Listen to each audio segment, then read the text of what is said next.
So, Dr. Zoya, what are one of your more lasting memories of your adolescence and childhood, which you would like to share with us?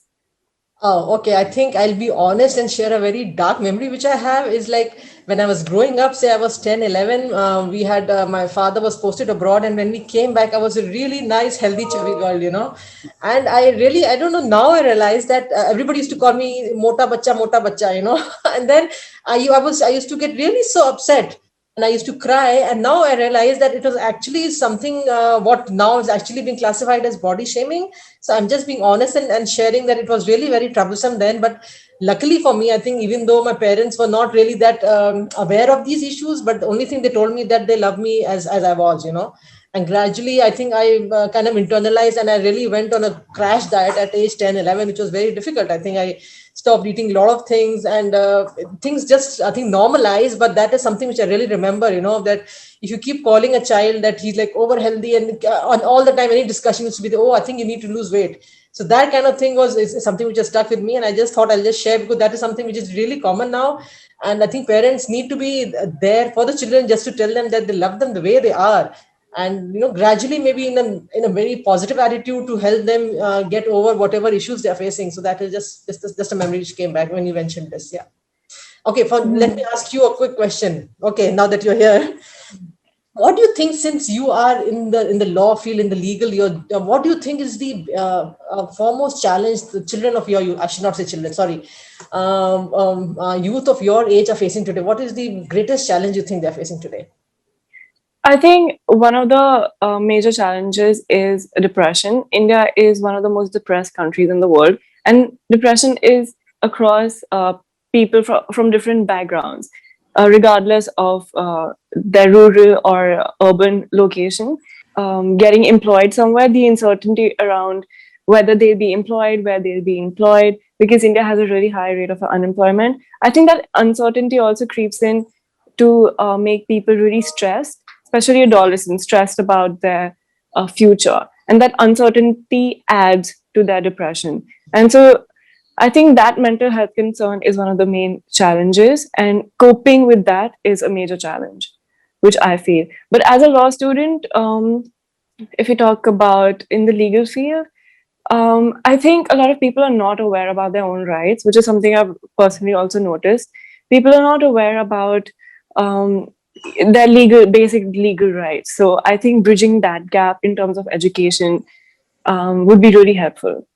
Yeah, that's such a wonderful thing, because I think it's very important for us as policymakers and also as parents and just aware individuals that every child, boy or girl, should know the rights, basic rights, whether it is right to education, right to employment, right to practice anything freely. It's a beautiful thought. Yeah, I really appreciate what you are really come up with. Thank you. I'd also like to ask you, in retrospect, what do you think your parents could have better prepared you for when you were a child or an adolescent? Oh my God, you want me to find faults with my parents? That's okay. I think since I'm being so honest, I would just say, with my memories, I would say I wish I have, because I think by default we ended up studying in convent all our lives. It was like a girl environment till I reached medicine. So when I reached medicine, that was a mixed college. So then I felt, had I studied maybe in a mixed school, things would have been much easier for me to adjust as a person in a mixed group.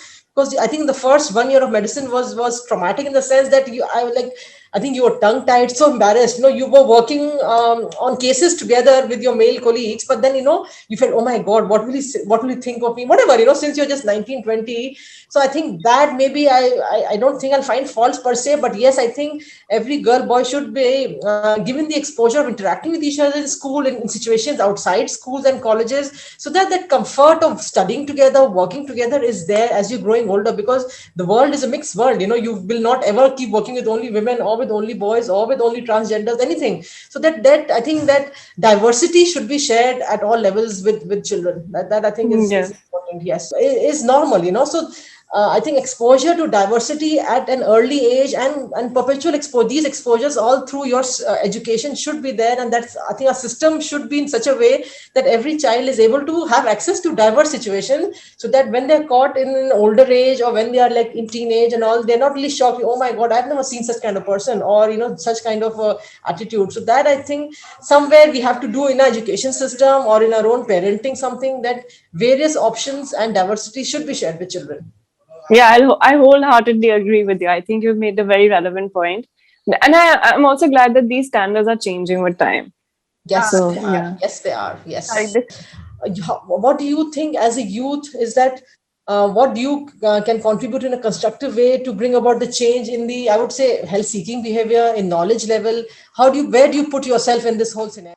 I think a lot of times content creators themselves become educators in bridging the gap between awareness about somebody's legal rights and also awareness about somebody's sexuality. So a lot of sex ed content, sexual health educators are coming on social media to educate their audiences about basic things and giving a really inclusive and comprehensive perspective about sexual health and reproductive health in general. So one way I see young people contributing to this social change is through education and information sharing. And also, another way is that a lot of times I've also noticed people participate in discussions. I think because we have a participative democracy, participating in discussions goes a long way. So I do believe that young people, if they are well connected, they can participate in these relevant conversations which do affect them. So these are this is one way that I see young people contributing in an effective way.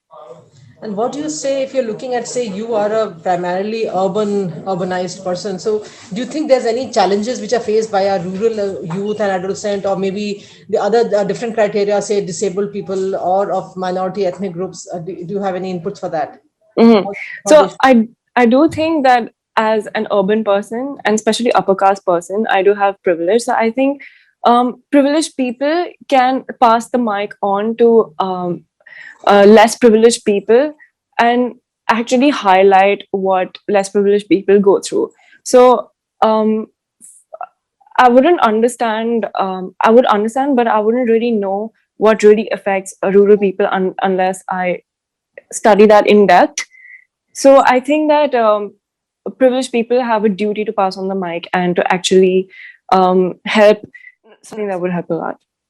Yeah, that's a wonderful idea. You're saying is that passing the mic around is a beautiful way, because being privileged and being, like you're saying, you're going to college, that's a big thing, as compared to, say, a rural adolescent who doesn't have access to college right now. So I think that there's a beautiful thought which you have mentioned, that if, as a privileged member, if you share the mic, like you say, if you get across to them and you have them put across what they want, that'd be a wonderful idea. So great, good.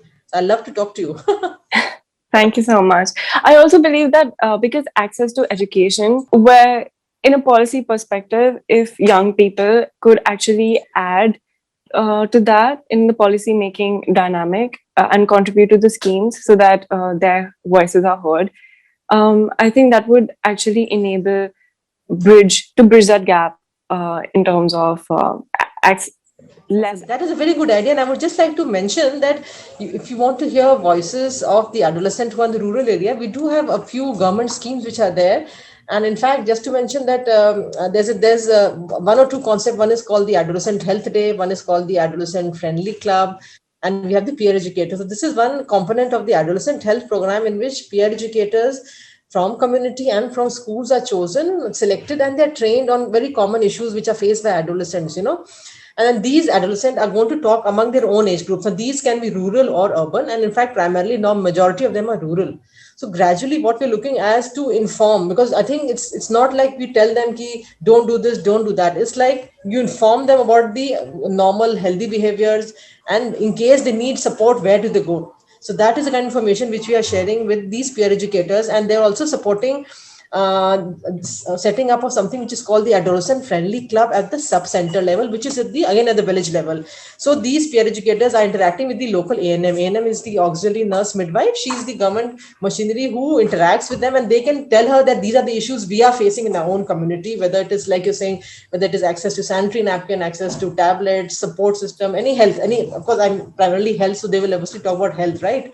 And besides, there's another thing which is the Adolescent Health Day, which in fact, since the DASRA is also supporting in the state of Jharkhand. It's like you set up Adolescent Health Day in the community. You involve the adolescents themselves, and then this Adolescent Health Day is celebrated within the community, and the awareness is generated within that. Okay, these are the common issues which are being faced by the youth and adolescent of this area, and they talk about those issues. So that is something which we are trying to, I think, give a lot of importance to, because that is one way we are getting in touch with the adolescent right there in the field. But yes, we are Mm. a long way away, but we have started taking these steps, and the more and more adolescent health days are celebrated across India. We have had more than about 25-30,000 have been celebrated last year. So if the more we have this, the more awareness in community comes that, okay, this is a very critical age group which needs to talk about its issues and talk about it to the various stakeholders, whether they are parents, whether they are panchayat leaders, whether they are Anganwadi workers. So I think gradually we are creating this awareness in the community, and from the community, if the uptake is good, then this awareness will really go everywhere, and that will really help these growing up children. I think that's great work that the ministry is doing, and especially it's like very collaborative approach. So I think that's very needed. Yes. Suicide is one of the most common reasons why young people die. So, what do you think? What are some policies that the Ministry of Health can implement to reduce this number? What do you think that the ministry can do to actually address the mental health concerns of young people? Okay, that's a very big question you've asked, Isha. Okay, so see, mental health. I think first thing what the government can do is to create awareness that there is something which is happening, right? So once you recognize that there's an issue, then only you start working on it. So yes, to accept the fact that mental health issues have come on the forefront during COVID lockdown, whether it was due to lack of access to school, lack of access to friends, not able to talk to people, being locked at home, and maybe there was following some kind of physical abuse at home or verbal abuse, emotional abuse, all that happened. So people were stuck between, they could not go out, did not have access to even social media. A lot of girls, especially since of the huge digital divide, so even if the boys of the house had the phones, the girls did not have access to phones. So multiple factors led to increase in and precipitation of a lot of mental health issue, which I totally agree with you, Isha.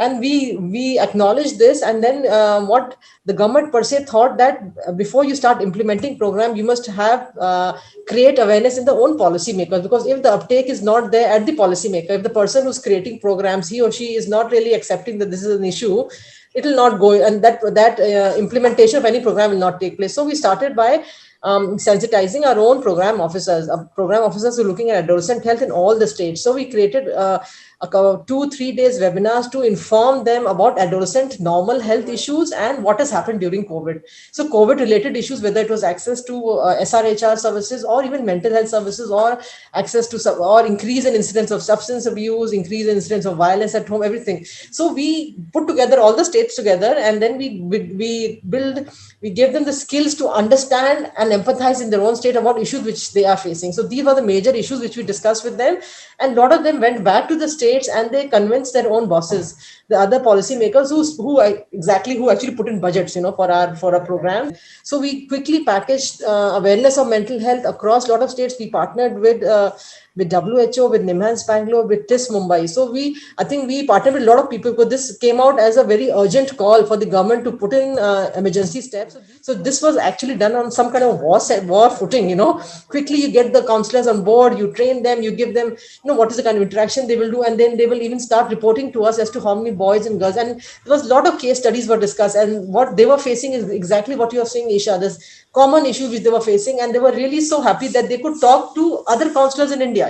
Since it was done in the virtual world, so the counselor of Maharashtra was able to talk to a counselor in Uttarakhand. So that kind of interaction and cross learning happened. So that is one thing which we did. We helped them recognize that yes, this is an issue which they are facing in their practice, and this is where they can help the growing up children. So that having been said, the number of medical officers and ANMs who are working in the field of medical health to put in short courses in place, to short modules, so that this sensitization about, I would say, fine, mental health issues have been on the forefront of adolescent health, but a lot of mental health issues have also been faced by women also at home. So mental health as a whole has come to the forefront, and thanks to a lot of awareness which is being created in the social media and by a lot of our partners, we have, I think, put a lot of stress. And in the again, if I go back to growing up children, also within the schools, also this is an important part of one of the program which we are implementing, is the school health and wellness program, in which we are building capacities of teachers. So in that also, emotional well-being and mental health is a very critical issue on which I think we have the maximum discussion with the teachers. So I think, yes, that awareness is happening and we are trying to, I think, do it very quickly. But yes, we need to standardize and make it institutionalized, not just like, okay, this happened during COVID, so we need to do this. But mental health issues faced by growing up adolescent and youth is something which is there all the time. Now it has come to the forefront, but it has been there all the time. Isha, is that how can we have I would say responsible ownership by the youth in getting the voice across to us. You understand? It's not like I need this, because if you're looking at the larger scenario of what youth want as a whole, so maybe that kind of, do you envisage a place for yourself as a youth leader, so that you are able to, I think, understand what issues your own peers are facing and be in a good position to inform the policymakers and also create awareness in your own peer group. But that is very important, because government can only do so much. So as long as, like you mentioned, it's a beautiful thing you're doing, that creating awareness, giving them the mic, the people who are less fortunate than you, is very critical. So do you see yourself as a leader who's able to work in a group and come across and give us and provide inputs to policymakers? Of course, that's a role that I'm willing to take up, and that requires a lot of a lot of education on my part, that to educate myself about the issues that other people diverse from my own background face. So Yes. I think, apart from education, which is a longer goal that I have, I also think we can have. I hadn't really seen young people actually actively participate in policy making. So they were actively sending emails that we do not want this policy to be implemented. So I think if the government and agencies and ministries could have a portal where, of course, citizens can send in their suggestions, and everybody was actively tweeting their thoughts. And even this also happened when the new education policy came Mm. out. Influencers, or like people who do have a significant audience in the social media world, I do believe that we also have a responsibility in also having that collaborative approach, like understanding what actually needs to be done. So I do see myself in that role, but I also realize that I need to really inform and educate myself in the policy. Yeah, that's good. But I would also say, Isha, that you should also come to us with your criticisms as well, right? Because we see any program implementation from a very different point of view rather than from a beneficiary point of view. So if we get that feedback from young leaders like you, okay, this is something being done, but it doesn't suit us, or this is not what we want. Why don't you tweak it to do this issue? So that, I think, will be a good feedback for us as well. I mean, it's a great learning to talk to you anyway. So that you should always come with a constructive inputs also, because that will help us in improving the program. So there's so much we Mhm. can do, and the more inputs we get, the better it is for us only. One thing that I've largely noticed across concerns of almost every adolescent is that every adolescent needs like mandatory, comprehensive, and inclusive sex education. This is something that I've seen across different states in India, and there's a severe lack about safe sex practices, or even somebody's own sexual hygiene and Yeah. practices like that. So I'm pretty like statistics speak for themselves. A lot of unwanted pregnancies could have been avoided if people were informed about safe sex practices. So I just wanted to ask you if the Ministry of Health does see implementing a policy where it could make sex education mandatory in schools. Okay, so what I would reply, Isha, in such a way is that we don't when we inform the growing up children about the life skills. So it may not be called sex education per se, but another different word is life skill education, which is already a part of the national education policy and is already a part of the school health and wellness program. So we do have a module on growing up, we have a module on reproductive health, we have a module on prevention of HIV, STIs. So all that is already there, and this is going to be transacted in an interesting non-scholastic manner, so that the teacher can talk about it, the children can ask quizzes, they will be shown short videos about it, and then talk about, do you think what is happening is right or not right? Did the girl have the option of family planning, adoption of family planning? So that's interesting in this program, is that the case studies throws the question to the person, to the boys and girls, and then there's no right answer. It's like, okay, you tell me, what do you think is right? Should she have talked to her spouse before she went to the doctor? Should she have talked to her mother-in-law? Or something like, okay, if his friend offered him a cigarette, what should he have done? I mean, all kinds of answers come. So that is, I think that's where we have to give the freedom to the children, is that, okay, you have this case study, you have this, whatever the teacher will discuss, and we can discuss in an open manner, and there's no right, no wrong, you don't get 100 marks or you don't get 0 marks. So that is the kind of openness which we're trying to develop in our own school children. And I believe in a couple of years that knowledge should be there. I mean, I'm being, I think, optimistic by government standards. But yes, a lot of effort has gone into creating this program, and these modules, we have worked really hard on them, which discuss all the issues. We may not call it sex education, but all of it is there in spread over modules. So instead of saying, okay, you have sex education class in which a lot of children feel embarrassed, oh my God, sex education, people will start panicking like it happens so many times. So we have made it simpler and spread it over growing up issues, then menstrual hygiene issues, then reproductive health issues, Okay. STI. So that's what we're saying, without really putting it in your face. We're putting it in a simpler manner so that children grow with these issues and they understand each other. Yeah. Okay, that makes sense. So I understand that you're making it age appropriate so that Yeah. children don't get too awkward.